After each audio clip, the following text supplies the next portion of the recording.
My son laid a hand on me inside my own kitchen, and I didn't say a word.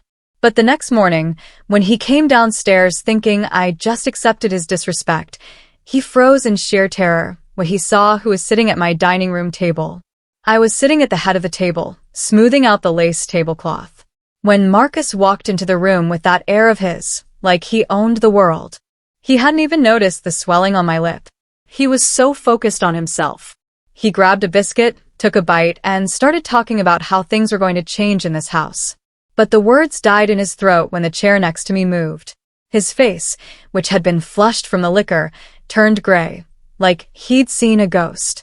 The biscuit fell from his hand and crumbled on the floor. He knew in that 1 second that my silence the night before hadn't been fear. It had been a verdict.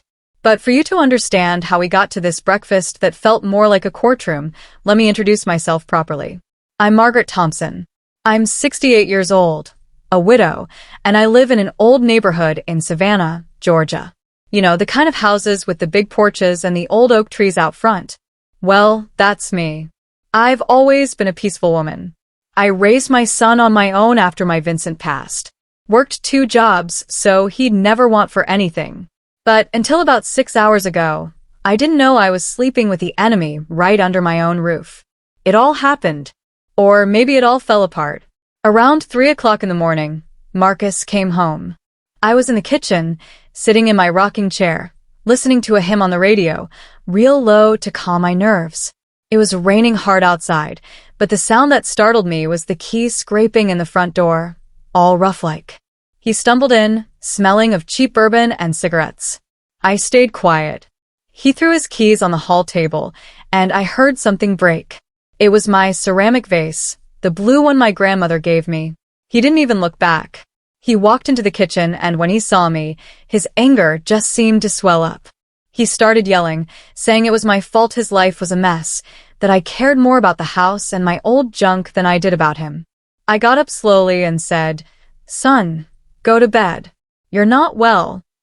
That's all it took. That was the trigger. He came at me. A 41-year-old man, strong against his own mother. He grabbed me by my arms and shook me so hard I felt my teeth rattle. And then he shoved me. I went flying into the china cabinet. The hardwood hit my back, and my head cracked against the glass. And it didn't stop there. He raised his hand and slapped me across the face. The sound was loud. The pain was hot. I tasted iron in my mouth right away. My lip was split. I didn't scream. I didn't cry. I just stayed there, crumpled up, looking at him. And him? He just huffed, turned his back, and went upstairs, leaving his mother bleeding in the kitchen. The silence in the house after that was heavy. You know, the kind of quiet after something breaks and there's no fixing it. I went to the little half-bath mirror. I washed my face with cold water. I saw the cut on my lip, the start of a bruise on my cheek. In that moment, looking into my own eyes, I didn't see a victim.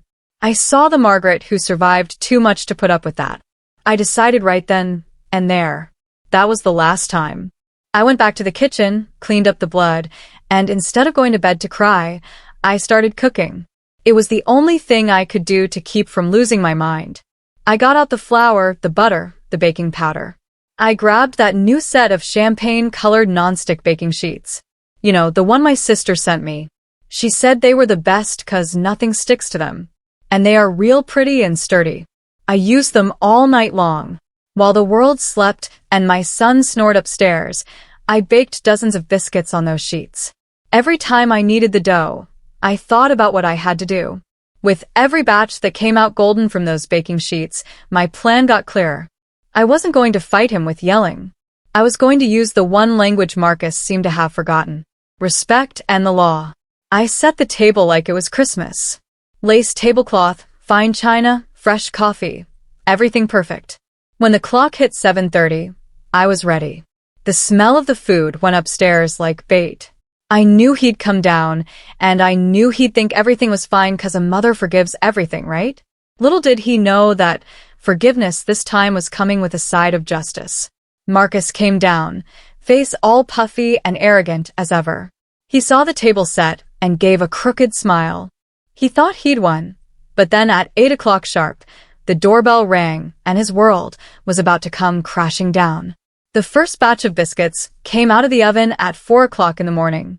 The smell of butter and buttermilk spread through the kitchen. A smell that should have meant comfort, home, lazy Sunday mornings. But in the pre-dawn hours, it was the smell of my resolve. It was thick, almost suffocating. I set the hot baking sheet on the stove rack, and the metal made a little sound, a ting in the quiet house. My hands, covered in flour, looked like a ghost's. I moved around the kitchen with a calm that wasn't mine. It was a borrowed calm, an armor I'd put on over the trembling woman who'd been on the floor just hours before. As I started preparing the second batch of dough, my eyes landed on something on the counter next to the sugar bowl. It's one of those modern digital photo frames, with the sleek black screen. My sister Claudia gave it to me for Christmas. No more dusty photo albums, Maggie, she told me over the phone from Atlanta. I bought it on some website. It's beautiful. You just load the pictures and it cycles through so you can remember the good things. And there it was, day and night, cycling through pictures of my life, a loop of happy memories, a constant reminder of everything I'd lost. And right as I looked, a picture popped up. Marcus. He must have been about 8, standing on a fishing boat, his hair all messy from the wind, with a smile that showed the gap where a tooth had fallen out. He was holding up a little fish, a bass, with both hands like it was the biggest trophy in the world. Next to him, my Vincent, his father, was smiling with so much pride his eyes were nearly shut. Oh my God, that picture hit me like a punch to the gut. I leaned against the counter, the flour smudging my robe. I closed my eyes, and I wasn't in my kitchen at 4 in the morning with a split lip anymore. I was back on Lake Lanier on that summer day in 1990. I remember the smell of sunscreen and damp earth. I remember the sound of Vincent's laughter echoing across the water. Marcus had spent all morning trying to catch something. He was such a patient, determined little boy. When he finally felt that tug on the line, his shriek of joy scared the birds out of the trees. Daddy, I got one. I got one. Vincent helped him reel it in, calmly, teaching him how to hold it. Look at that, Maggie. Vincent had yelled to me on the shore where I was setting up our picnic. We got a fisherman in the family. The pride in my husband's voice, it was the most beautiful thing. And Marcus, he just looked up at his father like Vincent was a superhero with an adoration, a respect, a love that felt unbreakable. Where did that little boy go? Where in God's name did he get lost? The photo frame changed the picture. Now it was Marcus at his high school graduation. Him in a blue cap and gown holding his diploma. I was next to him, 30 years younger, with a smile so big it felt like it would split my face. He was the first in our family to go to college. The very first. Our church community, the First African Baptist, threw a party for him. Sister Patricia made his favorite carrot cake with cream cheese frosting. Reverend Samuel said a prayer for him from the pulpit, calling him our young scholar, an example to us all. I remember sitting there in that church pew and feeling my chest swell with so much pride. Margaret Thompson's son, the boy Vincent didn't live to see graduate because Vincent was gone by the time Marcus was 21 in his last year of college. A massive heart attack right there on the shipyard docks. He left for work in the morning, kissed me on the forehead, and never came home. Vincent's death was an earthquake that shook the foundations of our house, but we survived. I made myself strong for Marcus. At the funeral, he held my hand so tight. He didn't cry in front of anyone, just stood there tall and serious, the spitting image of his father. That night, after everyone had left, he hugged me in the kitchen and just sobbed on my shoulder. I'm going to take care of you now, Mama, he said. I promise. I'm going to make Daddy proud of me. And he did. For a long time, he did. He graduated with honors. Got a good office job at the same port where his father had worked. Bought a nice car, helped with the bills. On Sundays, he'd take me to church, sit beside me in the pew, and sing the hymns in that deep baritone voice of his, just like his daddy's. The old folks in the church would look at him and say, Maggie, you did a fine job. Vincent would be so proud of that boy. And I believed it. I lived for that pride. It was my sunshine, my light. Seeing my son become a good man, a respected man. It was proof that all my sacrifice had been worth it. The screen on the frame flickered again. A more recent photo. A 4th of July barbecue in our backyard, maybe 3 years ago. Marcus was at the grill laughing, wearing an apron that said the Grill King. He was a little heavier, but he looked happy. Our neighbors were there. Mrs. Dorothy, her husband Mr. Williams, who was still alive then. It looked like a perfect life straight out of a magazine. But happiness sometimes is just a photograph, a frozen moment. Because it was right after that barbecue that the cracks started to show. It started with his job. Restructuring. That's the word they used. The port was modernizing, bringing in new people with new ideas. Marcus's position, which had been secure for nearly 20 years, was suddenly optimized. They demoted him, gave him a desk in a corner with far less responsibility, and worst of all, less respect. For Marcus, that wasn't just losing a title. It was like they'd erased his father's memory. He felt the legacy of Vincent, a man who gave his life to that place, had been dishonored. He didn't tell me the details at the time. He just got quiet, a different kind of quiet than mine that morning. His quiet was sharp, full of thorns. He started coming home later. I'd smell the liquor on him, but pretend I didn't. Had a long meeting, he'd lie. And I'd pretend to believe him. And then the money started getting tight. Mom, can you lend me $200? I'll pay you back at the end of the month. I'd lend it, and he'd never pay it back. Then it was $500, and on it went. The first time he raised his voice at me, in a way that scared me. I'll never forget it. It was over something stupid. A faucet in the kitchen was dripping. I'd asked him 3 times to fix it. That Saturday morning, I asked again, Marcus, honey, when you have a minute, could you take a look at that faucet? I was washing some collard greens in the sink. He was at the table reading the paper. He didn't look up, just said in a low, gravelly voice, let the damn thing drip. The rudeness caught me off guard. But son, it's wasting water and the noise bothers me. That's when he snapped. He slammed the newspaper down on the table so hard the coffee cup jumped. He stood up, and for the first time he loomed over me. Not my boy, not my proud young man, but a big angry man. Damn faucet, he yelled, his voice echoing in the kitchen. You're worried about a damn faucet when my life is going down the drain. If Daddy were here, he wouldn't have let this happen. He was a real man. He would have handled things. But no, I'm stuck with you.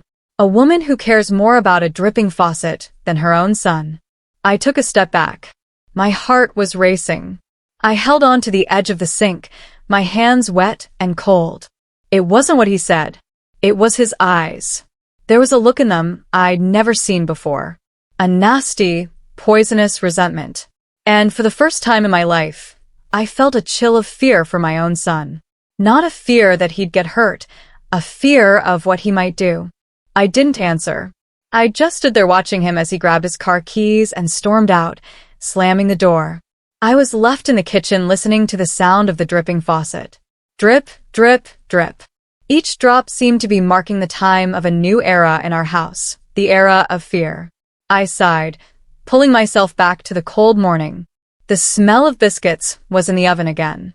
I pulled the sheet out with an oven mitt, the heat hitting my bruised face.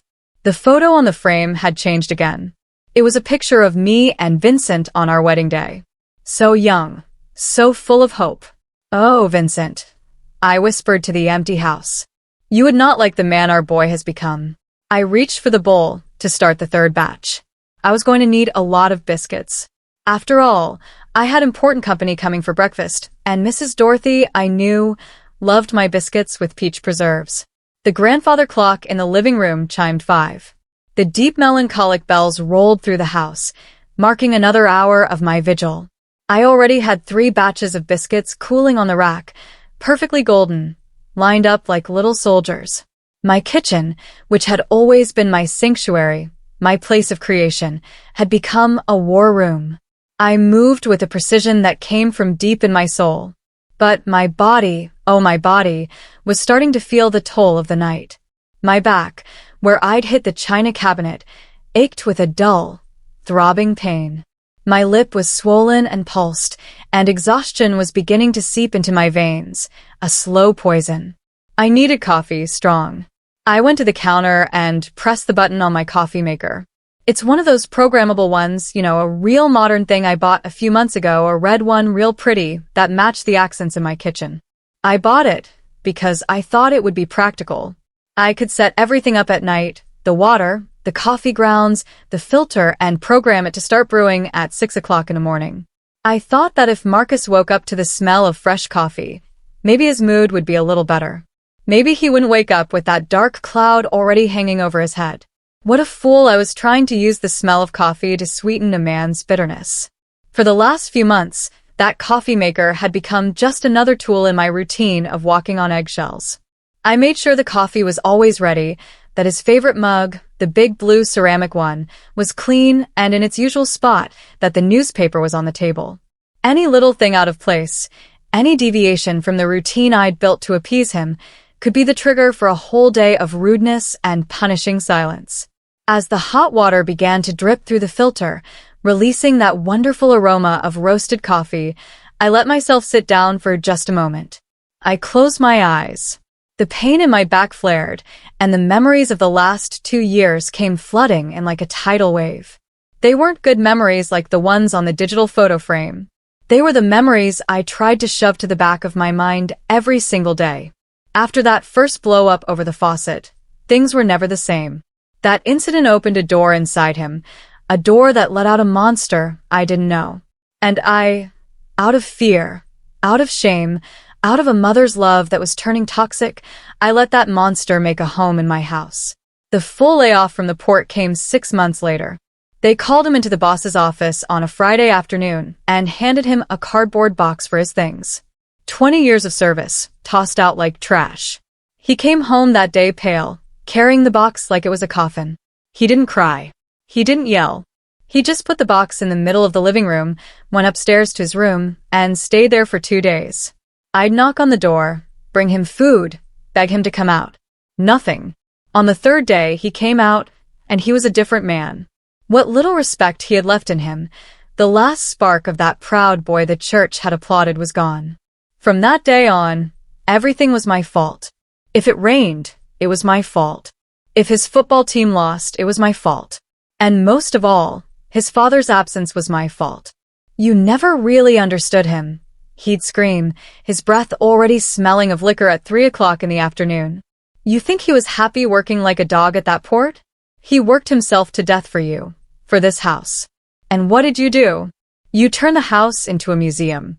You worshipped the chair he sat in more than the son he left behind. It was cruel, and it was a lie. Vincent loved his work. He was proud to be a man who worked with his hands, who provided for his family. And I loved Vincent. I didn't worship things. I cherished memories. But how do you explain that to a man who's decided to rewrite his own history to justify his misery? The house, once my refuge, became my battlefield. I learned to read the signs, the way he slammed the car door, the sound of his footsteps on the porch.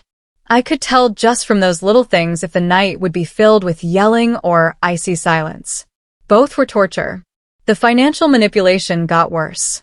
He stopped asking to borrow. He started demanding. He started using my credit card without asking. I'd see the bills come in, charges from bars, liquor stores. I'd try to talk to him. Marcus, we need to watch our spending. The answer was always the same. It's my money, too. The money Daddy left. Or, do you think this house pays for itself? He'd forget that I had my own retirement, Vincent's pension, and the money I still made doing small sewing jobs for the ladies in the neighborhood. But in his mind, everything was his. The house was his, the money was his, and apparently I was his to use and abuse as he saw fit. I became a prisoner in my own home. I stopped inviting my friends over for afternoon tea. Mrs. Dorothy, my next-door neighbor and best friend, would sometimes stop at the gate. Maggie, is everything all right? I haven't seen you in days. And I'd lie. Oh, Dorothy, it's just my rheumatism acting up. I'm just taking it easy. The shame. The shame was eating me alive. How could I admit that my son, the young scholar, the pride of the community, was treating me like dirt. How could I tell her I was scared within my own four walls? I remember one night a few months back. He came home drunk as usual, but this time he was euphoric. He'd won some money in a game of pool. I think he came into the living room where I was watching television and plopped down on the sofa, laughing loudly. He wanted to talk, but I was so exhausted from living on that emotional roller coaster that I just couldn't. I just wanted peace. "Son, I'm tired. I'm going up to bed," I said, getting up. The change in his face was instant. The smile vanished. "Oh, of course. Now that I'm in a good mood, you're going to abandon me. But when I'm down, you just sit there with that martyr face of yours looking at me like I'm a worm, right?" He stood up and came toward me. He didn't touch me, but he stood in front of me, blocking my way. And he started talking low. And it was worse than the yelling. "You like this, don't you, Mom? You like seeing me suffer. It makes you feel superior. The holy widow who sacrificed everything for her ungrateful son. Is that the story you tell yourself? Is that what helps you sleep at night?" He just stood there spitting that poison at me for nearly 10 minutes. And I just stood there unable to move, just taking it. I felt myself shrinking, getting smaller, weaker with every word he said. When he finally got tired and moved out of my way, I went up the stairs shaking. I got to my room, locked the door, and sat on the edge of my bed. And for the first time in a long, long time, I cried. I cried silently, muffling the sobs in my pillow so he wouldn't have the satisfaction of hearing me. The beeping of the coffee maker brought me back to the early morning. The coffee was ready. I stood up, the pain in my back reminding me that the violence of that night had been different. He had crossed a line, a physical line. He had touched me in anger, and the slap. That slap wasn't just to my face. It was to my soul. I opened the cupboard and took out my best china. The dinner set I got for my wedding with the little hand-painted blue flowers. I rarely used it. It was for special occasions. And this, I decided, was the most special occasion of all. It was the day of my liberation. I set the table with meticulous care. The lace tablecloth, the plates, the silver cutlery that I'd polished just last week. I put a small vase with a white camellia from my garden in the center. The table was beautiful, a scene of peace and order, a perfect lie. As I put the cups in their places, I thought about the storm outside, the hard rain, the howling wind.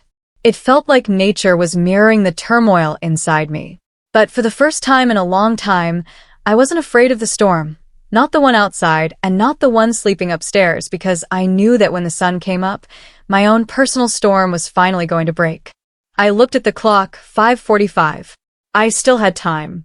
Time to bake the last batch of biscuits, and time to make the phone calls that would change everything.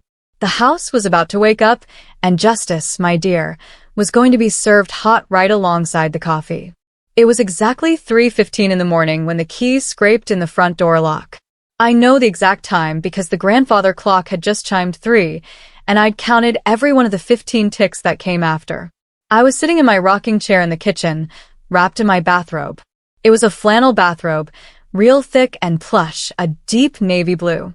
I bought it last winter because my joints ached something fierce with the Savannah damp and cold.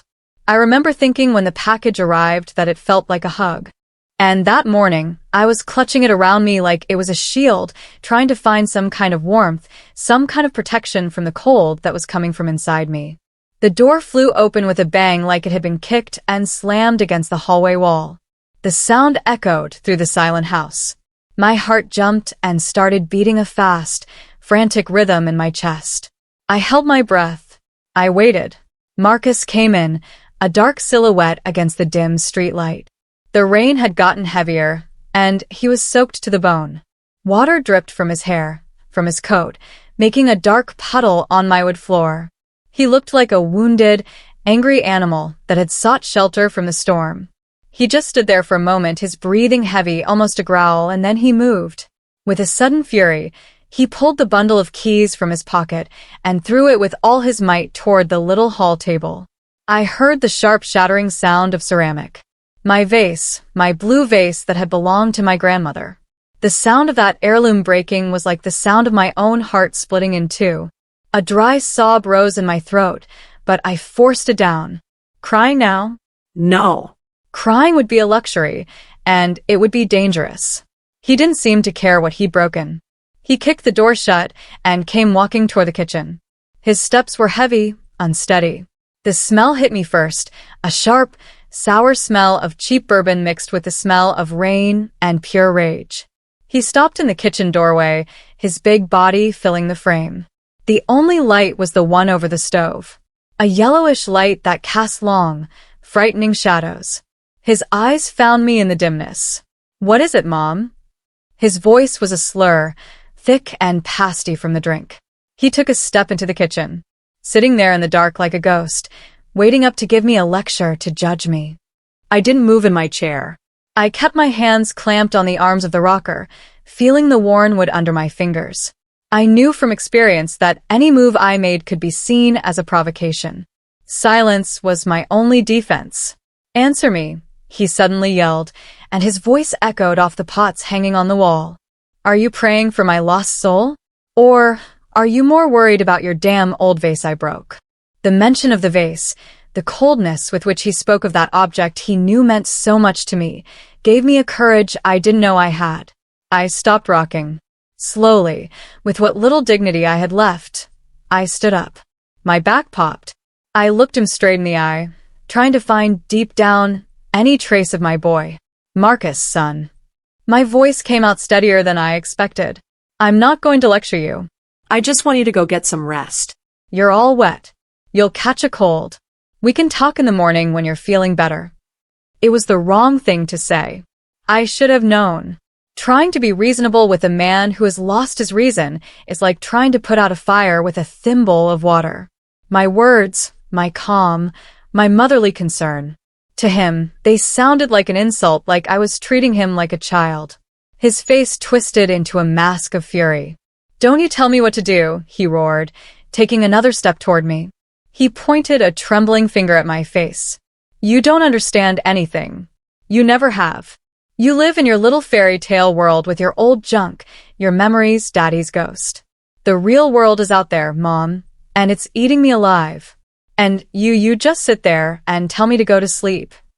"That's not it, son," I started to say, holding up a hand in a gesture of peace. "Shut up." His shout was so violent I flinched. And then he came at me. It wasn't a shove. It was an assault. He grabbed my upper arms with a strength I never imagined he had. A strength born of frustration and alcohol. His fingers were like steel talons digging into the thin skin of my arms. The pain was immediate and searing. "Marcus, stop. Please, you're hurting me," I cried out. And for the first time, my voice broke with panic. But he wasn't listening. His eyes were glazed over, focused on something only he could see. He started to shake me back and forth violently. My body, frail and old, swung like a rag doll's. My head snapped back and forth.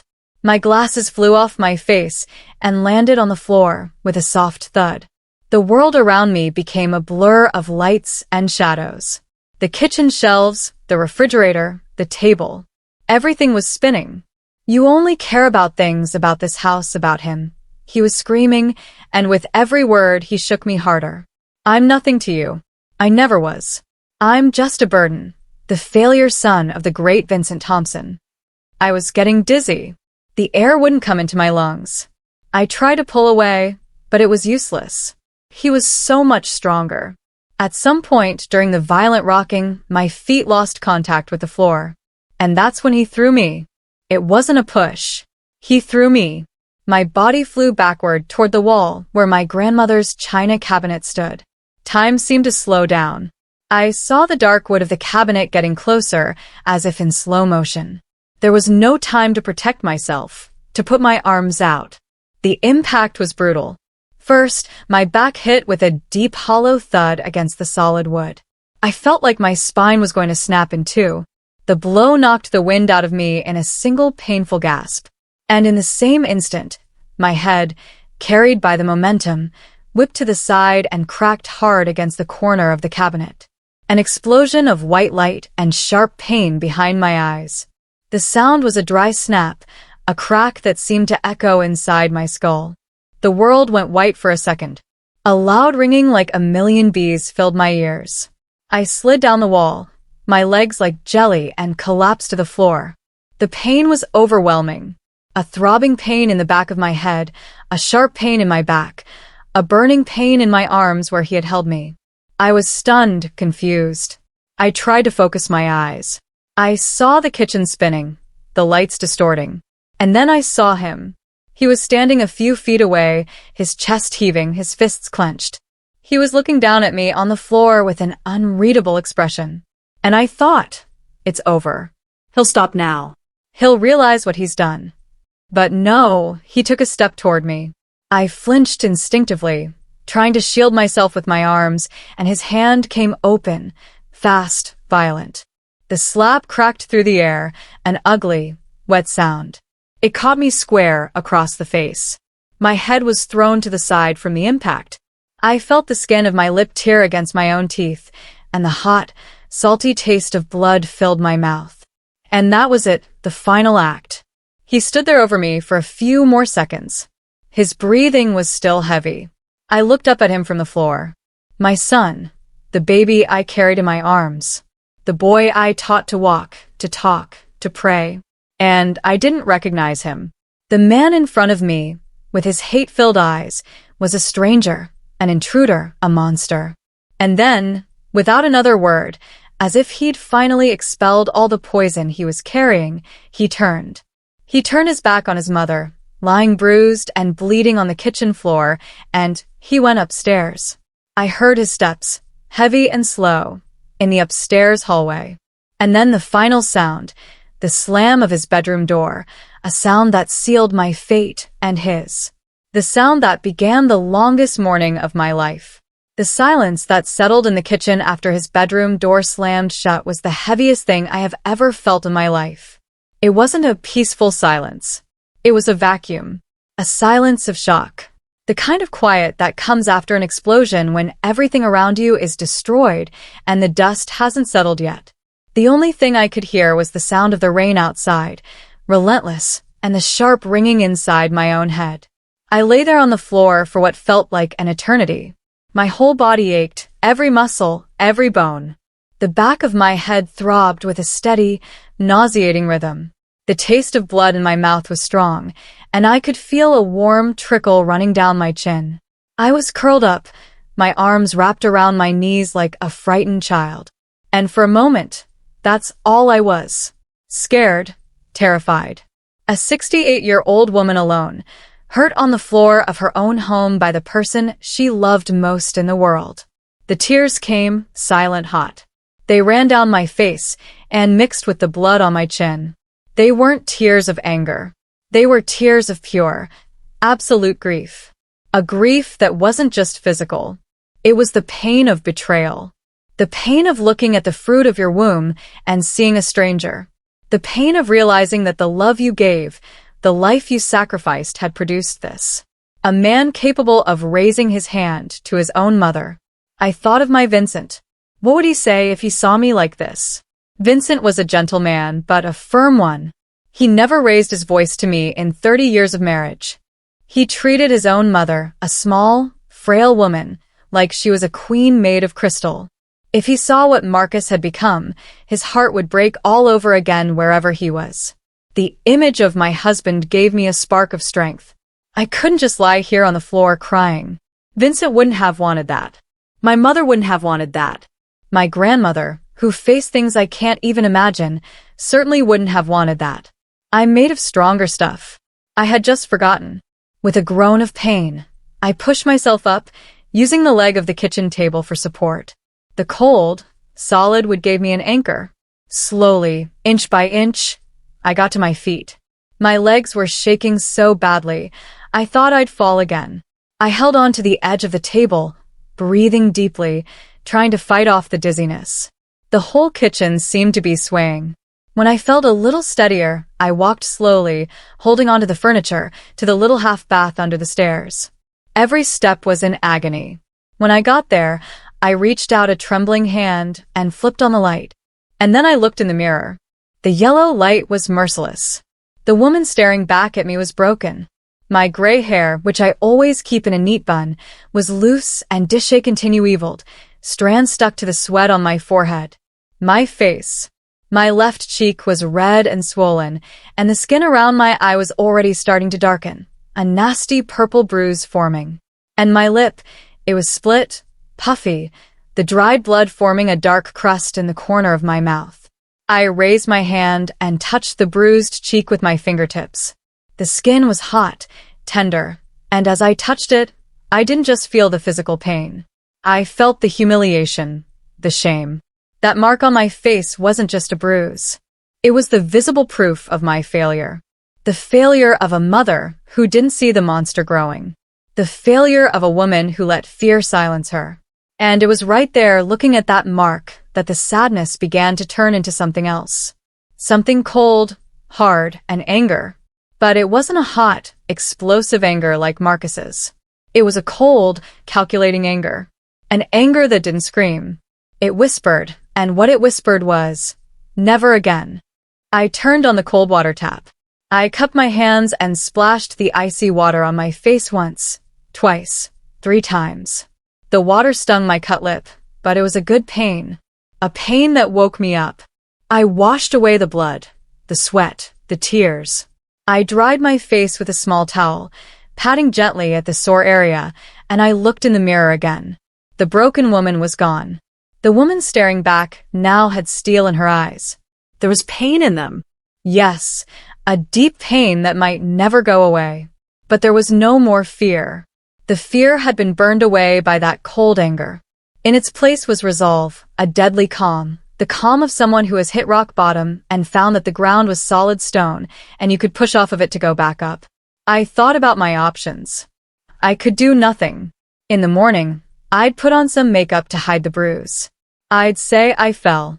Marcus might apologize with that weepy, sorry little boy voice he used. I'd pretend to accept it.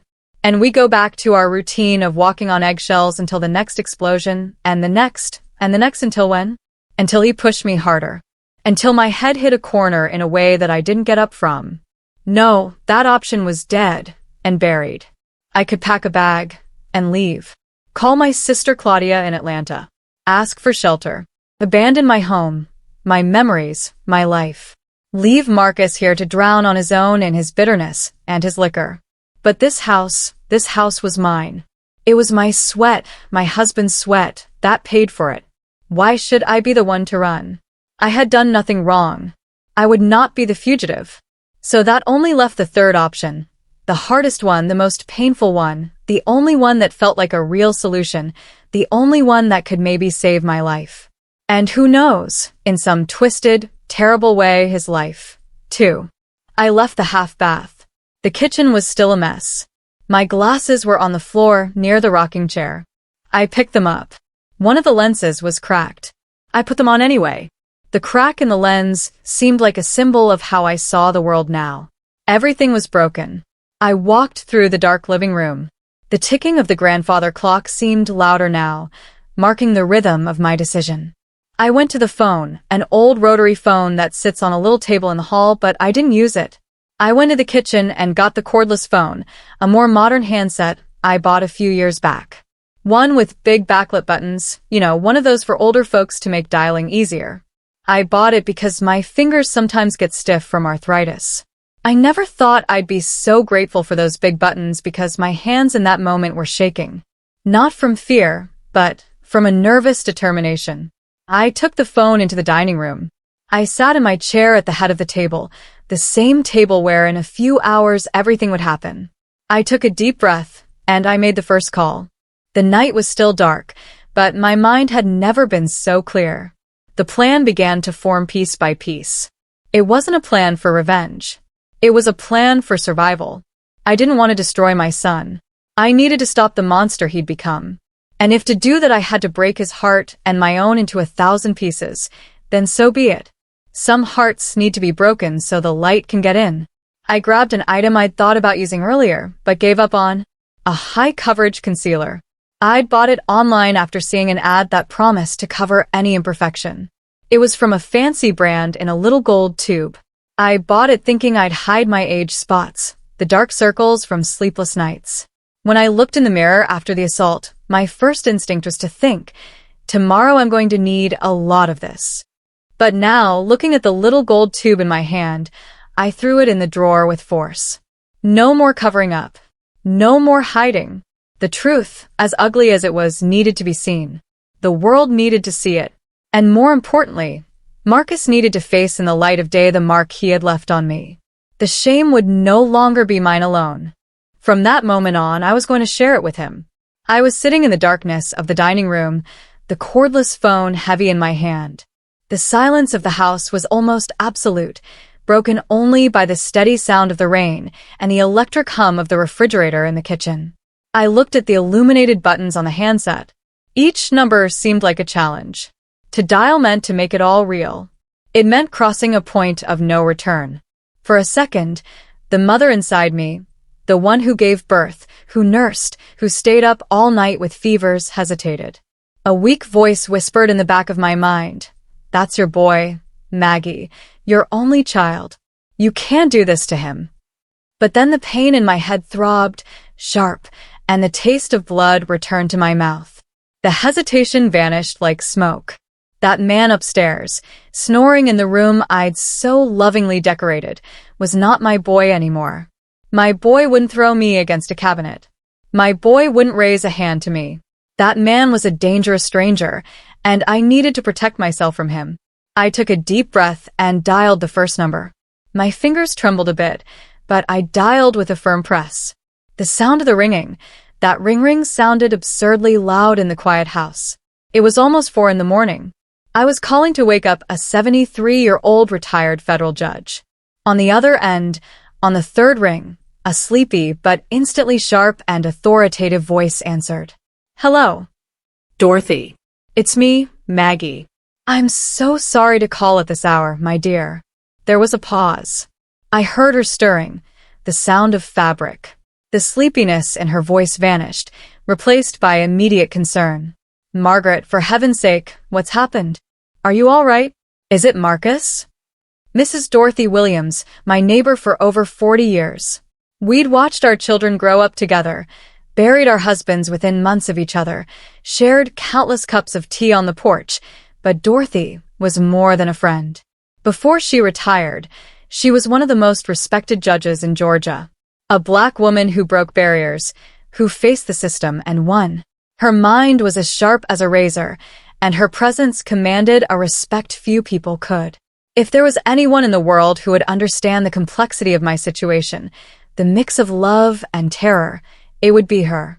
I swallowed hard. The shame burned my throat. I need you, Dorothy." It happened again, but this time it was worse. I didn't need to say anything else. I heard her sigh on the other end, a heavy sigh, not of surprise, but of deep sadness, of confirmation. "Did he hurt you, Maggie?" The tears welled up in my eyes again, but my voice stayed steady. "Yes." "Call the police," she said without hesitation. It wasn't a question. It was a command. "I'm going to," I answered. "But first, I need to ask you something. I know it's a lot to ask, but could you come over for breakfast at 8 o'clock sharp?" Another pause. I could almost feel the gears of that brilliant mind turning. She didn't ask why I wanted to serve breakfast in a situation like this. She understood. She understood this wasn't about food. It was about bearing witness.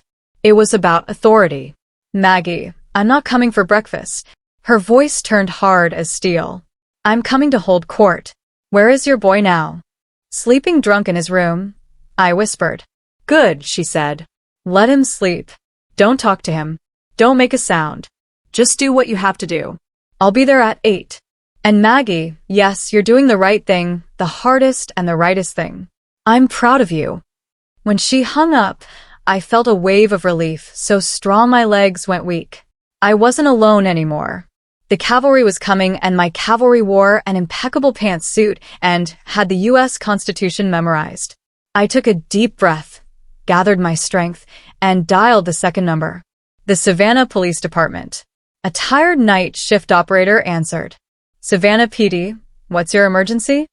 "It's not exactly an emergency," I said, trying to keep my voice calm and even. "My name is Margaret Thompson. I'd like to speak with Detective James Carter if possible. Ma'am, it's 4:30 in the morning. Detective Carter is off duty. I know. I insisted with a firmness that surprised even myself. We attend the same church, First Baptist. Please, I need you to contact him. It's regarding a domestic violence situation. I'm the victim.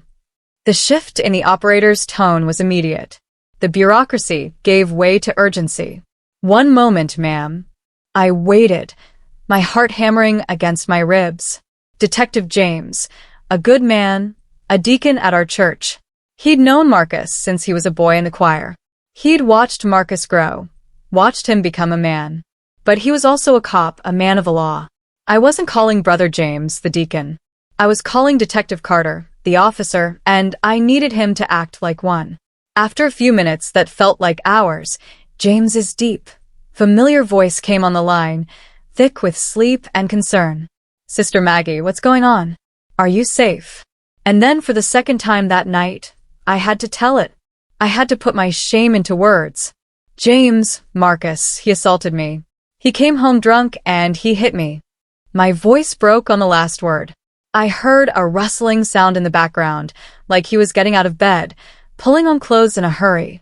Where is he now, Sister Maggie? Is he still there? Do you need me to send a car right now? No, I said too quickly. He's sleeping. I'm safe for now. James, I don't want them to come now. I don't want a scene in the middle of the night with sirens and lights waking up the whole neighborhood. I want to do this my way with dignity. He was silent, processing. I knew I was asking for something outside of protocol. I have a plan, I continued. Mrs. Dorothy Williams will be here at 8 o'clock in the morning. I want you to come too, James, you, and 2 other officers. I want you to walk in, sit down, and we're going to handle this like civilized people.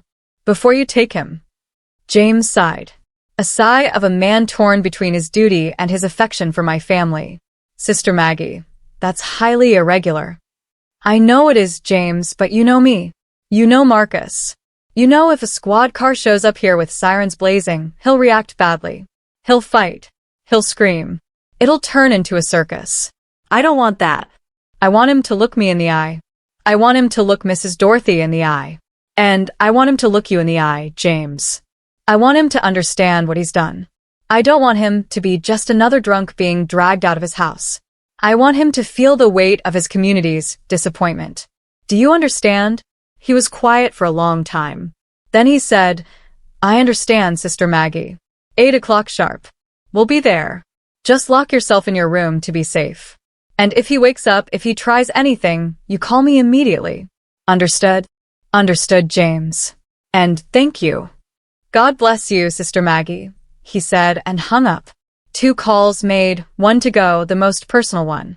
I dialed the area code for Atlanta. My sister, Claudia, she picked up on the first ring as if she'd been waiting.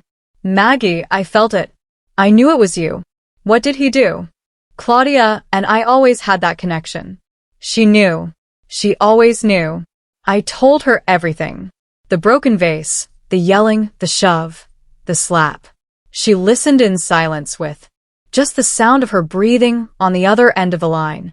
When I finished, she didn't say, I told you so. She didn't say, you should have left a long time ago. She just said, her voice thick with anger and love, what are you going to do? I've called Dorothy and Detective James. They're coming at 8, I said, my voice now sounding exhausted. I'm turning him in, Claudia. A sob escaped her. Oh, Maggie, my dear sister, I'm so sorry. I know, I said. I wanted you to know.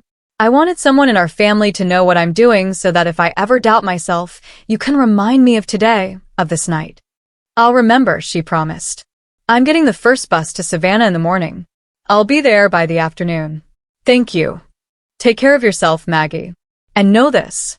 You are the strongest woman I know. I hung up the phone. I placed the handset back in its cradle. The 3 calls were made. The 3 pillars of my plan were in place. Moral authority, the law, and family.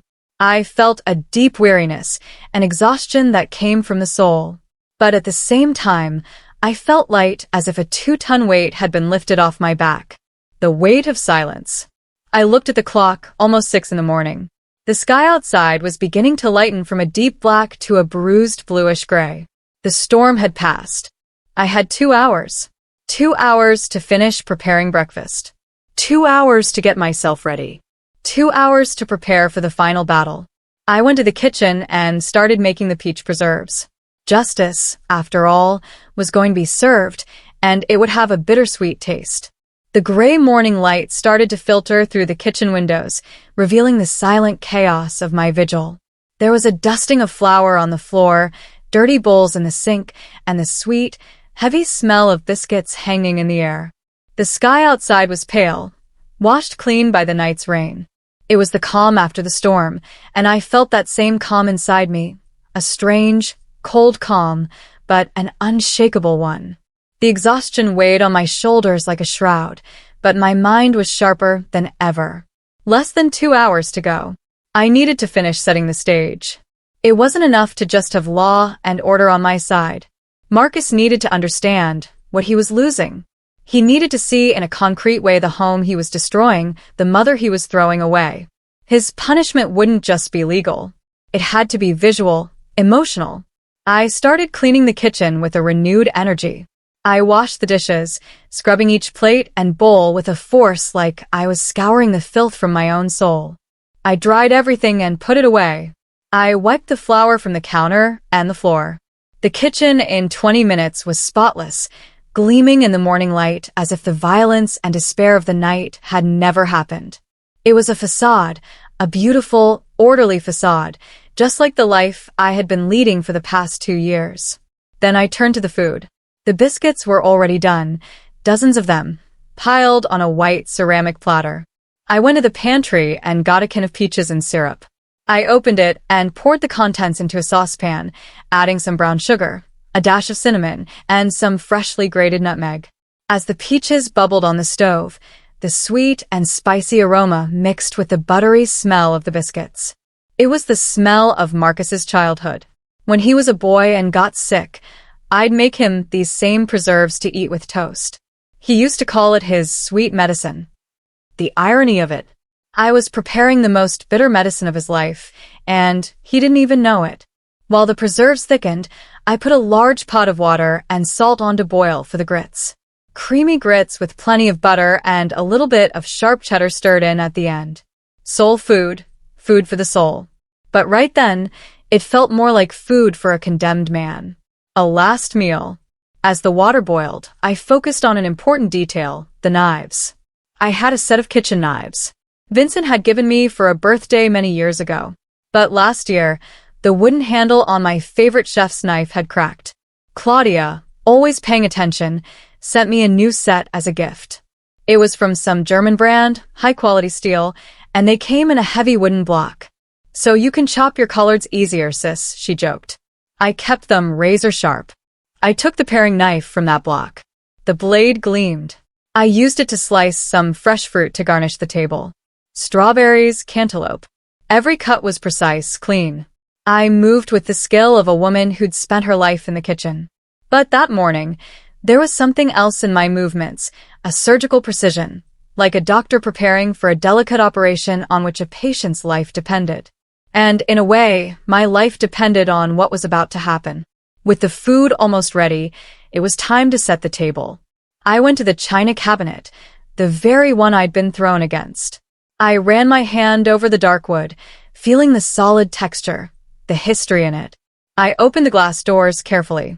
The smell of old wood and beeswax filled my senses. Inside was my heritage, my wedding china, my mother's crystal glasses. First, the tablecloth. I went to the linen closet in the hall and took out my best one. White pure linen with a delicate lace trim handmade by my grandmother. I used it so rarely it still smelled of the lavender sachets I kept with it. I spread it over the dining room table. The stark white fabric covered the dark wood, creating a shocking contrast, a blank canvas for the scene that was to come. Then the china. I went back to the cabinet and with reverent care took out the dinner set, plates, saucers, cups. Each piece was white with a thin gold rim and tiny hand-painted blue flowers. I washed them in the sink one by one to get any dust off, and dried them with a soft cloth. I set 4 places at the table, one at the head for me, one to my right for Mrs. Dorothy, one to my left for Detective James, and one at the other end facing me, Marcus's place. I placed the silver cutlery, which I had polished the week before, next to each plate. White linen napkins, ironed, crisp, folded neatly, a small crystal vase with a single white camellia from my garden in the center of the table. The table was set for a king or for a sacrifice. The line between the two I was discovering was very thin. Everything was ready. The food, the table. Now it was my turn. I went upstairs, the steps creaking under my feet. The upstairs hallway was dark and quiet. I walked past Marcus's door. I could hear him snoring, a heavy guttural sound, the sound of a man sleeping the sleep of the unaware, with no idea of the earthquake that was about to shatter his life. For a brief second, I felt a pang of pity, an almost overwhelming urge to open that door, to shake him, to scream, "Wake up, my son. Wake up before it's too late." But I didn't. I took a deep breath and continued onto my room. I entered my sanctuary. My room was simple, tidy. The patchwork quilt I made myself was on the bed. The white lace curtains filtered the gray morning light. I went to the bathroom and looked at myself in the large mirror. The sight was still shocking. The bruise under my eye was darker now, an ugly smudge of blue and purple. My lip more swollen. I needed a shower. I needed to wash the smell of fear and flour from my body. I turned on the tub faucet and let the hot water run. I added some lavender. It was a peace offering, a white flag. In his mind, the slap from the night before had worked. He had finally tamed me. He had put me in my place. And now, like a good, submissive mother, I was pleasing him, apologizing with food. The sight was so absurd, so twisted from reality, that I almost would have laughed if it wasn't so tragic. Well, he said, his voice still hoarse from the hangover. He straightened up, puffing out his chest, and walked to the table like a king surveying his domain. To what do I owe the honor of this grand banquet? I didn't answer. I just watched him, keeping my expression neutral. My silence seemed to amuse him even more. He pulled out his chair, the one at the opposite end from me, and threw himself into it with a thud. He picked up a linen napkin, looked at it with a fake air of sophistication, and tossed it in his lap. Then he reached out and took a biscuit from the basket, the most perfect one, the most golden one of all. He held it up for a moment. "I got to admit, Mom, nobody makes biscuits like you." And then he took a huge bite. He ate with his mouth open without any manners, crumbs falling from his mouth onto the pristine tablecloth. He chewed loudly, and after he swallowed, he pointed what was left of the biscuit at me. "There you go, Mom," he said, his voice full of that cruel victory. "See, you finally figured out who's in charge around here, huh? A little discipline, and things fall right back into place. That's how it's got to be." His words hit me, but I didn't show it. On the outside, I was a statue of ice. On the inside, every word he spoke was another nail in the coffin of my old life. He felt no remorse. He felt pride. Pride in having hurt me. Pride in having humiliated me. He believed violence was the answer. I just stared at him from across the table. The silence stretched. He shrugged and picked up his coffee cup. He was about to pour himself some when the sound cut through the air. Ding dong. The sound of the doorbell. Sharp, clear, punctual. Marcus stopped, his hand hovering over the coffee pot. A scowl of irritation formed on his forehead. "Who the hell is it at this time of morning? Did you invite someone?" "Yes," I said, and it was the first word I had spoken that morning. My voice came out calm, steady. "I did." "You what?" he growled, slamming the cup down on its saucer. "I don't want to see anyone. Send them away, whoever it is." I ignored his command. With a slow, deliberate movement, I placed my hands on the table, pushed myself up, and stood. I smoothed the front of my blue dress, and I walked without hurrying out of the dining room and toward the front hall. "Mom, didn't you hear me?" I said. "Send them away." His voice followed me, full of anger at my disobedience. I didn't look back. I just kept walking. My Sunday shoes made a soft sound on the wood floor. I reached the front door. I took one last deep breath. I looked at my distorted reflection in the glass of the door. I saw the woman in blue, with the bruised face and the posture of a queen. It was time. I turned the brass knob and pulled the door open. The Savannah morning air drifted in fresh and damp.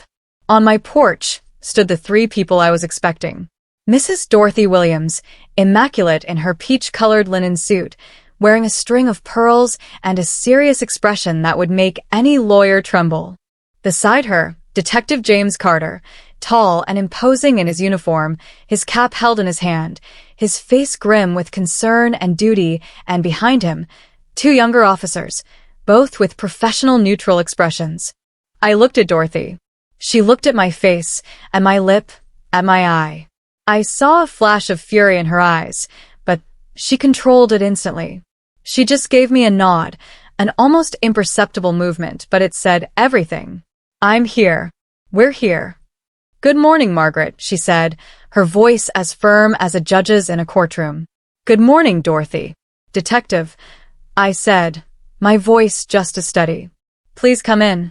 The coffee is served. I stepped back from the door, holding it open for them. They entered in silence, one by one. Their presence filled my small hallway. Authority, the law. They walked behind me toward the dining room. Marcus, who had gotten up, annoyed to see what was going on, was standing in the doorway of the room, and that's when his world fell apart. When he saw the group walking in, when he saw Mrs. Dorothy with her courtroom air, when he saw the uniform on Detective James and the other two officers, his jaw dropped. The arrogance melted away like sugar in the rain. His face went from annoyed to confused and from confused to the purest, most absolute panic. The color drained from his skin, leaving behind that sickly grayish tone of sheer fear. His wide eyes jumped from me to them and back to me. He opened his mouth to say something, but no sound came out. His hand, which was still holding a piece of the biscuit, went limp and the biscuit fell. It hit the china plate with a dry clink, then rolled onto the floor, breaking into crumbs. A tiny sound, the sound of the end of his reign. The silence in the dining room was so thick, it felt like it had weight. The only sound was the slow, steady ticking of the grandfather clock in the next room, each second marking Marcus's agony. He was frozen in place, his face a gray mask of terror.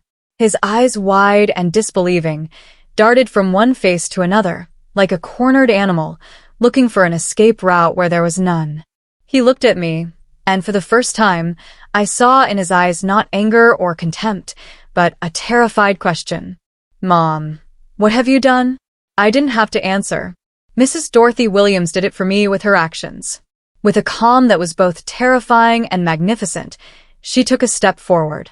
She completely ignored Marcus's presence, as if he were an unimportant piece of furniture. She walked with her usual elegance to the dining room table. Her low-heeled shoes made a soft, determined sound on the wood floor. She didn't go to the place I had set for her, to my right. No, she went straight to the chair at the head of the table facing me, the chair Marcus had just abandoned, the chair that, by right and tradition, belonged to the head of the family, my Vincent's chair. She pulled out the heavy wooden chair with a smooth movement, the scraping sound echoing in the room. She sat down. She straightened the jacket of her linen suit.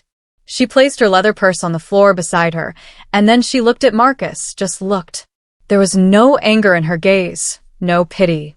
There was only the weight of 60 years of friendship with me, and the weight of a lifetime spent upholding the law. It was a look that stripped the Akintinusul bare. Under that gaze, Marcus seemed to shrink. The big imposing man who had thrown me against the wall hours before now looked like an awkward, frightened boy lost in a grown-up's living room. Detective James and the other two officers remained standing in the doorway, positioned strategically. They didn't say a word. They didn't need to. Their presence, the dark blue uniforms, the belts with their holstered weapons, it all spoke for itself. They were the consequence.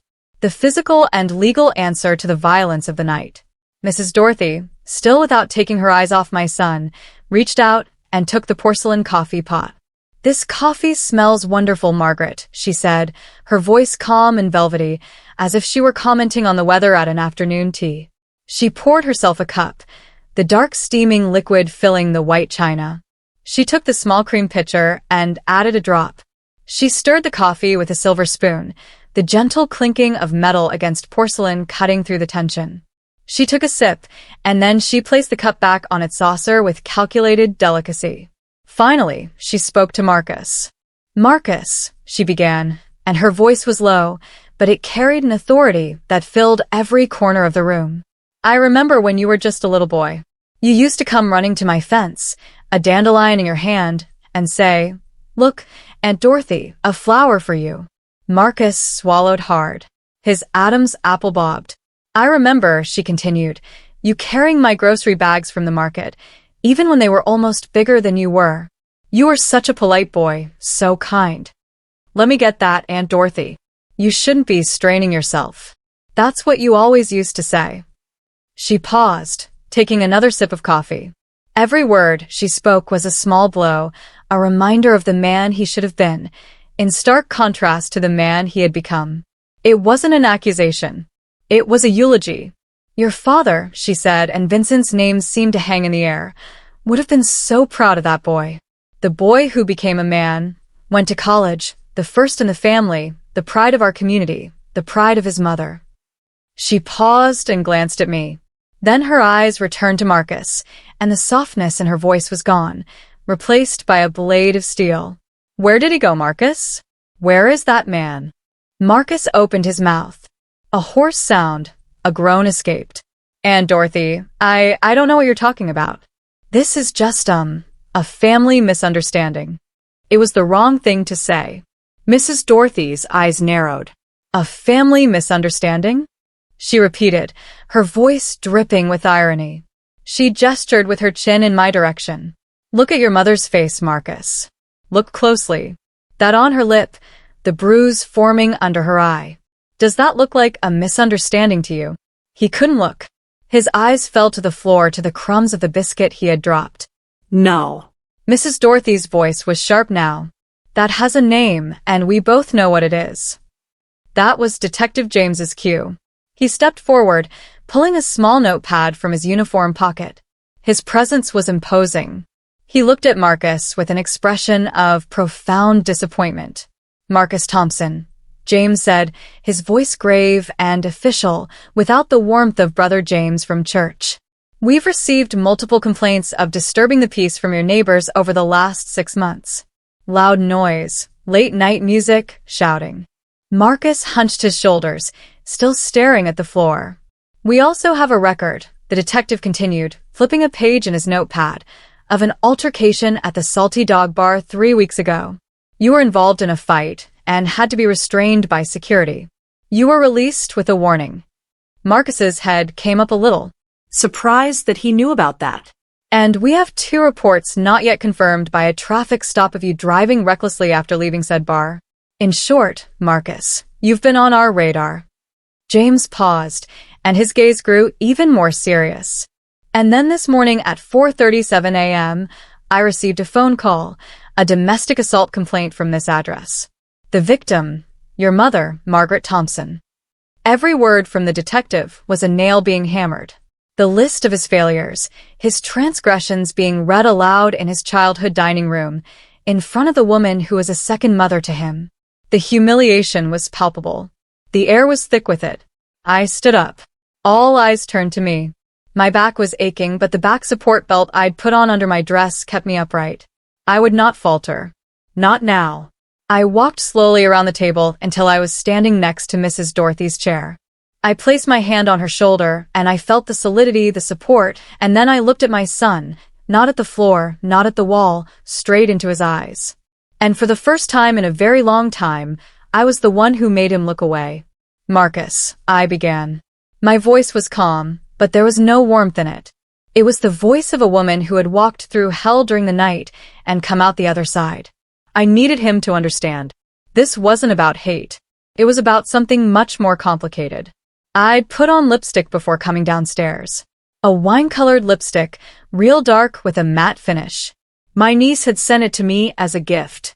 She said it was long-lasting, that it wouldn't even come off if you drank water. I put it on that morning for a reason. I didn't want them to see my lips tremble. I wanted my mouth to be firm, strong when I delivered his sentence. I didn't call them here out of hate, Marcus. I said, the color of the lipstick making every word stand out. I called them because I love you. He snorted a sound of scorn. You love me? You call the cops on someone you love. Sometimes, I replied without blinking. Sometimes the greatest act of love isn't protecting someone from the consequences of their actions. It's delivering them to them. The room fell silent again. The only thing moving was the steam rising from the coffee cups like souls ascending to heaven. The trap was set. The witnesses were in place. The law was present. And now it was the victim's time to speak. Marcus's scornful laugh hung in the air for a second, thin and brittle, before it died under the weight of my gaze. You call this love? He repeated, his voice rising an octave, bordering on hysterical. This is betrayal. You're turning me over to strangers. This is a family matter, Mom. Our business. No, Marcus. Mrs. Dorothy's voice cut through the air, cold and precise as a scalpel. She didn't even bother to look at him. She continued to sip her coffee as if discussing a trivial matter of gardening. It stopped being a family matter the moment you raised your hand to the woman who gave you life. At that instant it became a community matter, a legal matter, and if I may say so, she finally set her cup down and fixed her eyes on him. It became my matter. The power in those last words silenced Marcus instantly. Arguing with me was one thing. Arguing with Judge Dorothy Williams was something else entirely. He shut his mouth, his face twisted in a mixture of anger and fear. I remained standing next to Dorothy, my hand still on her shoulder. I felt as if I were drawing her strength, her courage. I looked at my son, the frightened man-child across the table, and the torrent of words I had held back for 2 years finally found a way out. A family matter, I repeated, my voice low, but every syllable weighted with pain. You want to talk about family, Marcus? Let's talk. Family is your father, Vincent, working from sunup to sundown at that port, his hands covered in calluses, his back aching to make sure you had books for school and food on this very table. That's family. I took a step, moving around Dorothy's chair, getting a little closer to him. Family, my son, is me.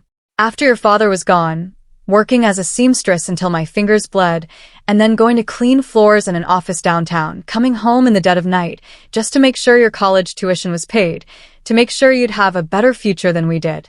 That's family. He shrank back in his chair, unable to meet my gaze. And you? I continued, my voice beginning to tremble, not with weakness, but with a righteous anger, finally breaking free. What did you do with this family? You took your father's sacrifice and my sacrifice and you spat on it. You took the pain of your demotion, your frustration, your inability to deal with life's problems like a man, and you turned it into a weapon. And you aimed that weapon at me, the only person in the world who never ever gave up on you. The tears began to stream down my face, but I didn't care. I didn't wipe them away. I let them fall like liquid witnesses to my pain. Night after night, Marcus, night after night, I sit in that kitchen and I pray. But my prayers have changed. I used to pray for your safety, for your success. Now I pray that you come home and go straight to bed without speaking to me. I pray that your poison won't touch me. I pray to be invisible in my own home. You have turned my home into a prison. You have turned my mother's love into a sentence. I didn't mean to hurt you, he stammered, finally looking up. There were tears in his eyes, too, but they were the tears of self-pity.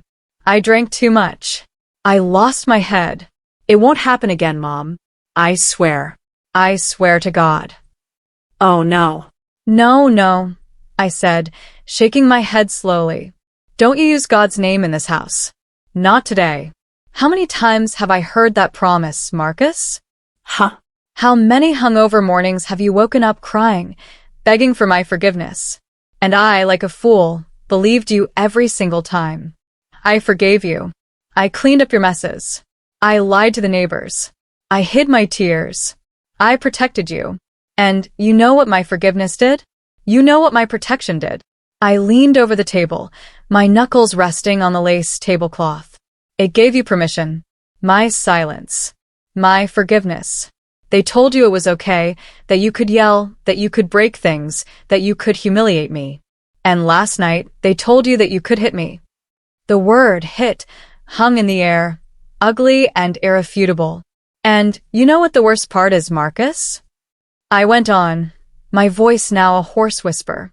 It wasn't the pain. The physical pain goes away. The bruise will fade. The lip will heal. The worst part was your silence afterward. The way you turned your back and went upstairs like you just stepped on a bug. Your total and complete lack of remorse. It was right there in your silence that I understood. I understood that I wasn't dealing with my son having a bad day anymore. I was dealing with a man who took pleasure in inflicting pain on someone weaker. And that person was me. I straightened up. I glanced at Detective James. His face was impassive, but I saw the pain in his eyes. He was a father of 2 girls. He understood. I carried you for 9 months, Marcus, I said, turning my gaze back to my son. I raised you. I gave you my life, and my mother's love is the strongest thing I have. But my love does not require me to be your punching bag. My love does not require me to be an accomplice to your destruction. And protecting you from yourself at this point is exactly that. It's helping you destroy yourself and taking me down with you.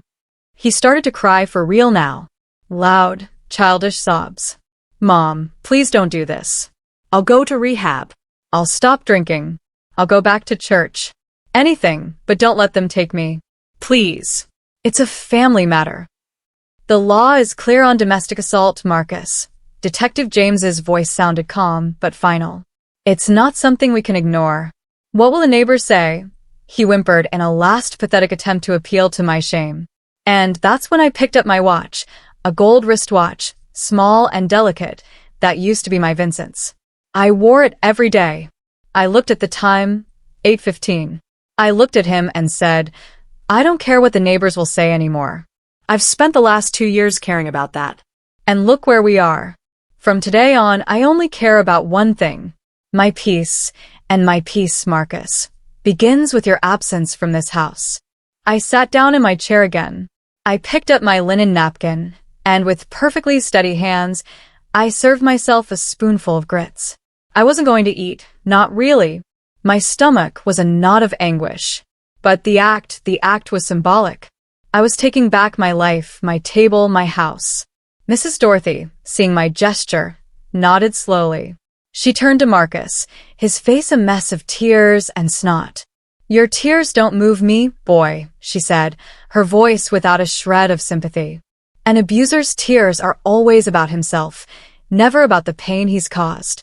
Your mother, by doing this, is giving you the only chance you have, the chance to face the man in the mirror without the excuse of the bottle, without the shield of her easy forgiveness. She is forcing you to grow up, and that, Marius, is the greatest, most painful, and truest act of love you will ever receive.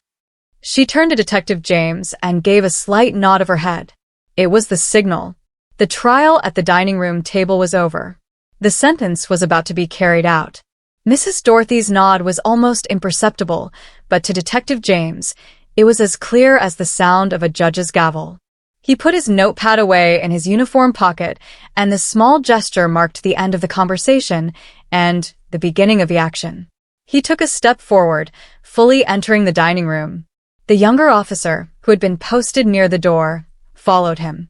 The air in the room, which was already heavy, became thin. I felt my chest tighten. It was real. It was happening. Marcus. Detective James's voice was formal, devoid of any warmth. He was no longer Brother James from church. He was the law. Please stand up and place your hands behind your back. Marcus's crying stopped abruptly, replaced by a look of panic and disbelief. He looked from James to me and back to James. You can't be serious, he stammered. James, for God's sake, you've known me since I was a kid. You saw me get baptized, and you're going to arrest me in my own house in front of my mother? I'm arresting you because of your mother, Marcus, James replied, his voice firm, unwavering, and because the law requires me to. Now, please don't make this any harder than it already is. The second officer moved up behind Marcus's chair. The movement was what finally seemed to break my son's trance. The panic turned to rage. He shoved his chair back with a loud bang and jumped to his feet, his face red with anger. "Don't you touch me," he yelled, pointing a finger at the officer. "This is absurd. It's a family matter. She's my mother. We fight sometimes. Everybody fights."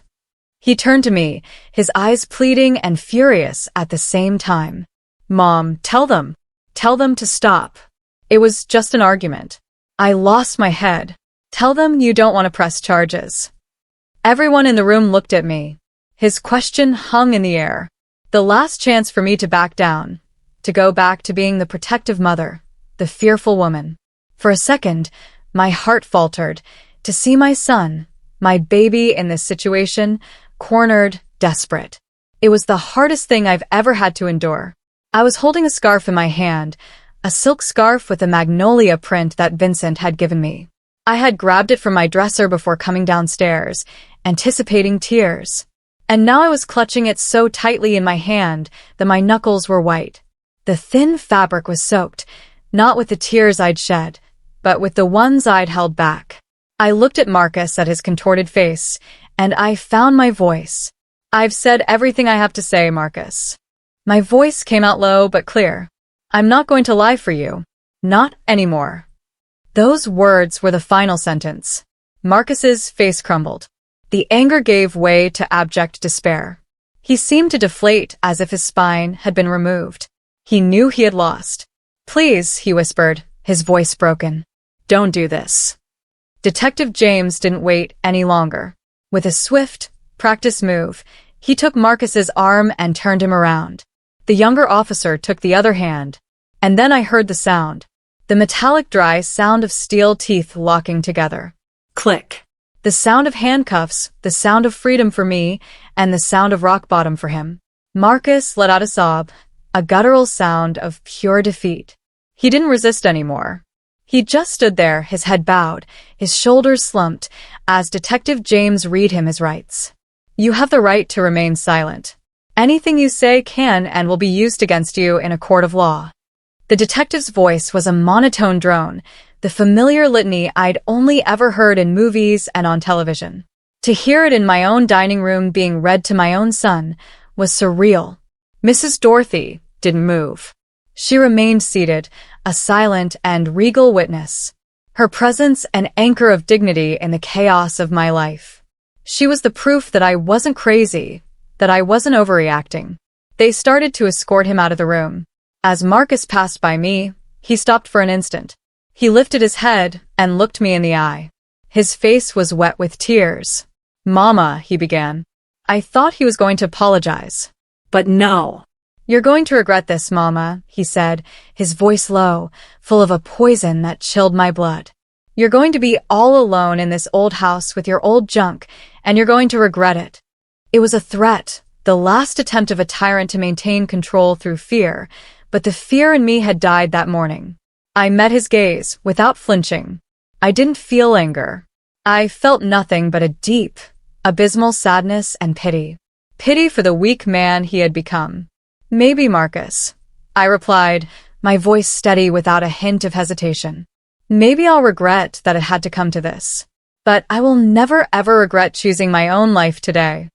Detective James gently pulled him by the arm, and they continued walking. I watched them as they crossed the front hall. The other officer opened the front door. The bright morning sun flooded the hallway, making me blink. I didn't go to the door.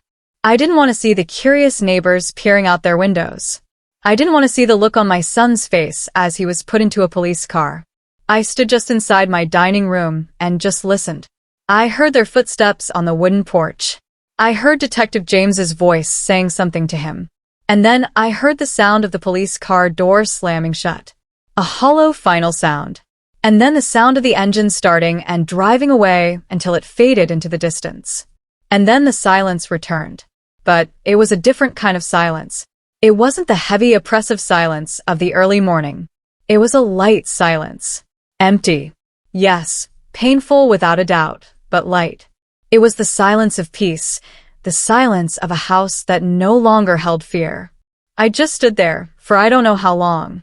My muscles, which had been tense for hours, began to relax. The adrenaline that had kept me on my feet started to dissipate, and a wave of exhaustion, so overwhelming, hit me. My knees buckled. Before I could fall, I felt a firm hand on my arm. It was Mrs. Dorothy. She had gotten up and come to me. She held me steady, and the other officer, the one who had stayed behind, came over and pulled out a chair for me. Dorothy helped me sit down. "It's over, Maggie," she said, her voice soft for the first time that morning. "It's over." And it was only then, sitting there in my dining room with the smell of coffee and biscuits still in the air, with my best friend beside me, that I allowed myself to fall apart. I covered my face with my hands, and I wept. I wept for the loss of my son, for the shame, for the pain.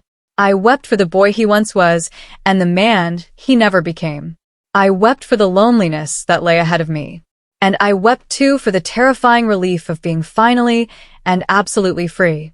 The days that followed Marcus's arrest were the strangest of my life. The house suddenly felt enormous, cavernous. Every creak of the floorboards, every tick of the clock echoed in the emptiness he'd left behind. At first, I kept expecting to run into him around a corner.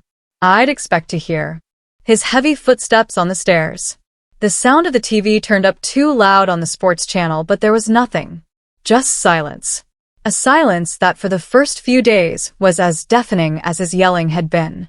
Mrs. Dorothy and my sister Claudia, who arrived from Atlanta that same afternoon, formed a one-woman army around me.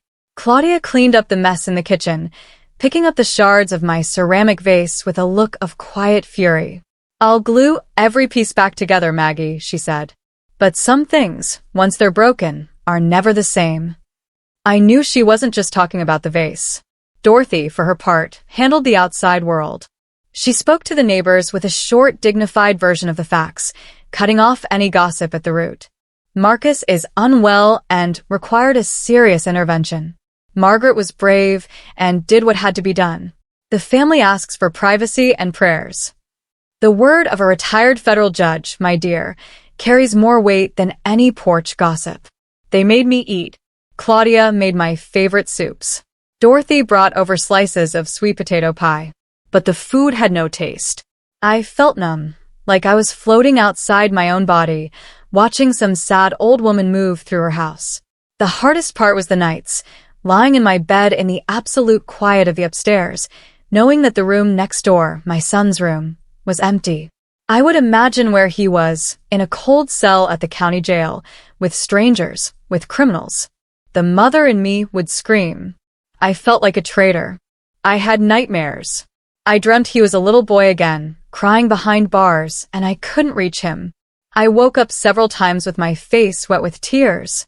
It was Dorothy who, on the third day, sat with me on the porch and gave me the harshest medicine. "Margaret, stop," she said, her voice firm, but not without compassion. "Stop torturing yourself. You didn't put him there. His choices put him there. The liquor put him there. His anger put him there. You just opened the door so the consequences could walk in. And you only did that when your own life was at risk." She was right. I knew she was. But a mother's heart doesn't run on logic. It runs on a stubborn, sometimes blind love. That same week, I took the first step for my own safety. I'd always been a woman who felt safe in her home. Never even locked my doors during the day. But Marcus's threat at the door, "You're going to regret this," had lodged itself in the back of my mind. I called a company I saw advertised online and had a security system put in. Little discreet cameras on the front and back porches and an alarm with sensors on the doors and windows. The young technician who came to install it was very kind. He showed me how to arm and disarm the system with a small keypad by the door. The first night, I pressed the buttons and heard the soft beep confirming the house was locked down. I breathed a little deeper. It was a small bit of control, but it was my control. My sense of security was no longer something that depended on someone else's mood. The second step was at the suggestion of Reverend Samuel from our church. He came to visit, brought me a book of Psalms, and talked with me for a long time. Sister Maggie, he said, the body heals, but the soul needs a different kind of doctor. He gave me the card of a therapist, a Dr. Rachel Monroe, a Black woman specializing in family trauma in the community. I hesitated. In my generation, we didn't do therapy. We talked to God, to our pastor, to our friends. But the world had changed, and I needed more help than the hymnal could give me. My first session with Dr. Rachel was terrifying. I sat in her calm office with its comfortable chairs and the smell of chamomile tea in the air, and I couldn't speak. The shame was a lump in my throat. But she was patient. She didn't push. She just sat there with me in my silence until finally I started to cry. And after I cried, I started to talk. And I talked for a solid hour without stopping. I talked about my fear, my guilt, my love, my anger, and she listened. For the first time, I felt like someone was hearing me without judging me. As I began my stumbling path to healing, Marcus was starting his because of the complaint and my testimony. He was charged with assault. His history of disturbing the peace didn't help him. Dorothy explained that for a first violence offense, he likely wouldn't get a long prison sentence, but that the court would almost certainly order him into a mandatory rehab program for alcohol and anger management. And that's exactly what happened. He stayed in the county jail for 3 weeks awaiting his hearing. And it was during that time that the letter arrived. It was a plain white envelope from the county jail. My name and address were written in his handwriting, which I'd know anywhere. My hands trembled as I took it from the mailbox. I sat in my rocking chair on the porch to read it.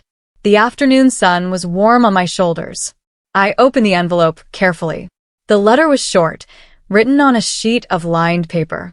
Mom, it began. I don't really know how to start this. I guess I'm sorry isn't enough. I've said and done unforgivable things. I know that now. These past 3 weeks in here, sober with nothing to distract me. They've been the longest and clearest of my life. I've had to look at the man I've become. And I didn't like what I saw. I saw a bitter, weak man who blamed everyone for his problems, especially the one person who loved him most. I don't remember everything from that night, but I remember enough. And the image of your face, the fear in your eyes.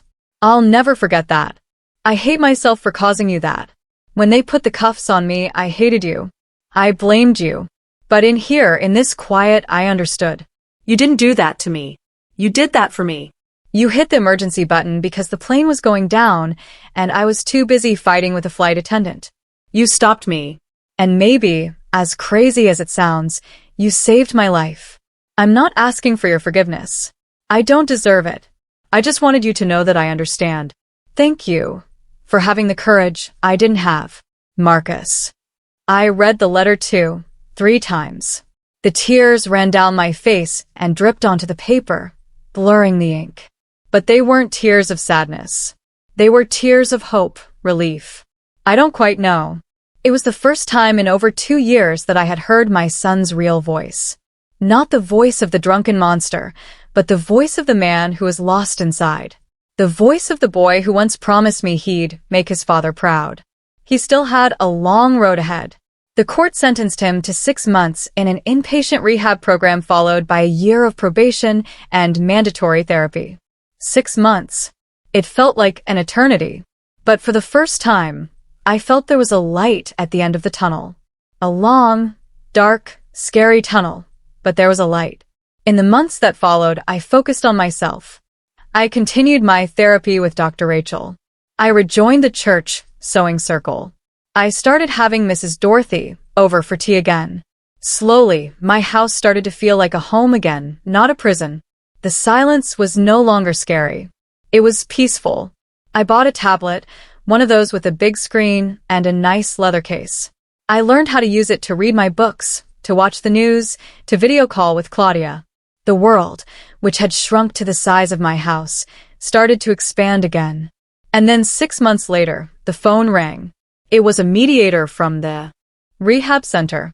Marcus had successfully completed the program. He was sober. He was working a simple job, bagging groceries at a supermarket and living in a small rented apartment on the other side of town. And he was asking to see me, not at home, not alone, in a mediated session with a therapist present.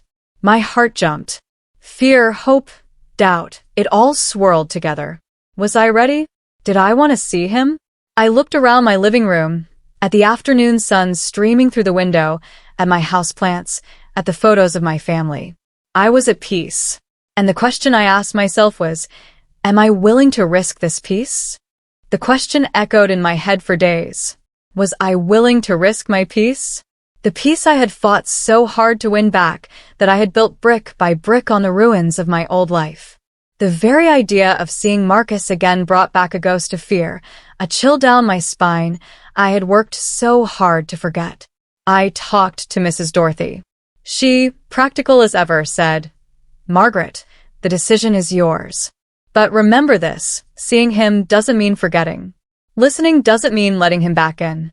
You can go hear what he has to say and keep your door and your heart locked just as firmly as before." I talked to Dr. Rachel. She went deeper. What are you afraid of, Maggie? Are you afraid of him? Or are you afraid of the mother inside of you? The one who still wants to forgive and forget everything? Her question hit me right in the chest. That was it. I wasn't afraid of the Marcus of now, the sober man under the watch of the law. I was afraid of myself, afraid of my almost infinite capacity to forgive, to love, to erase the mistakes of my child. It took me a week to decide, and in the end the answer came not from my head but from my heart. I had to go. Not for him, for me. I needed to see with my own eyes if the change was real. I needed to close that chapter not by leaving the pages torn and scattered, but by putting a firm period at the end, a period that could perhaps be the start of a new sentence. The mediation session was set for a Tuesday afternoon at the community center near the rehab clinic, a neutral place, safe. I drove myself. As I drove, I felt my stomach churn. I was wearing a simple cotton dress, and I was gripping the steering wheel so tight my knuckles ached. I felt like I was going to a funeral. The mediator, a kind man named Mr. Harrison, met me at the door. He led me to a small room with a round table and 3 chairs. There was a pitcher of water and some glasses. He said Marcus was on his way. I sat down, my back straight, my purse in my lap. I waited. Every second was torture. And then the door opened. The man who walked in was not the monster from that night. And he wasn't the smiling boy from my pictures either. He was a stranger. He was thin. So much thinner. The puffiness from the alcohol was gone from his face, revealing the cheekbones he'd inherited from his father. His hair was cut short, and his beard, once scruffy, was neatly trimmed. He wore a simple button-down shirt, ironed, and jeans. But the biggest change was in his eyes. The red, bloodshot eyes of anger and resentment were gone. In their place was a clear but tired gaze, a look that had seen too much crying, a look that carried the weight of a deep shame. He stopped in the doorway when he saw me. He didn't smile. He just looked at me, and I saw both panic and hope warring in his face. Mr. Harrison invited him to sit. He sat in the chair across from me, keeping a respectful distance. The mediator began explaining the rules. Speak respectfully, no interruptions. The goal is not reconciliation, but communication. And then he gave the floor to Marcus. He folded his hands on the table. They were trembling slightly. He looked at his own hands, not at me, as he began to speak. "Mom," his voice was low, almost a whisper. "I know I have no right to ask you for anything, not even to be here, but I asked for this meeting because I needed to say it to your face. I needed you to hear it from my mouth." He paused, taking a deep breath, and then he looked up and met my eyes. "I am sorry. I am so sorry for the pain I caused you, for the fear, for the humiliation. I'm sorry for every yell, every cruel word, every night you spent worrying. And I am so sorry. I am so sorry that I raised my hand to you. There's no excuse. There's no justification. It wasn't the alcohol. It was me. A weak, bitter, cruel me. And I will spend the rest of my life regretting it." The tears were streaming down his face, silent. He didn't wipe them away. In the program, he continued, his voice thick, they make you look at the wreckage you left behind. And my wreckage was you. I almost destroyed you, Mom. And I know that I'm sorry doesn't fix anything. But I needed you to know that I know what I did. I'm not running from it anymore. I listened in silence to every word. I looked for falseness, for manipulation, but I found none. What I saw was a broken man staring at his own shards. Mr. Harrison turned to me.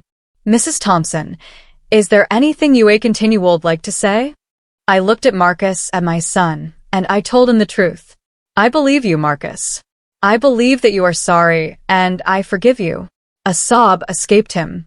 A sound of such profound relief it broke my heart. But I continued, and my voice became firm. Forgiving does not mean forgetting, and it does not mean going back to the way things were. That Margaret, the mother who protected you from everything, she doesn't exist anymore. You killed her that night. I saw the pain in his face, but I had to say it. I am your mother, and I will always love you. But now I have to love myself more. Our relationship from today on will have boundaries, strong ones. You have your home, I have mine. You have your life, I have mine. We will not live together again, ever. He nodded, not arguing. We can see each other from time to time for coffee in a public place.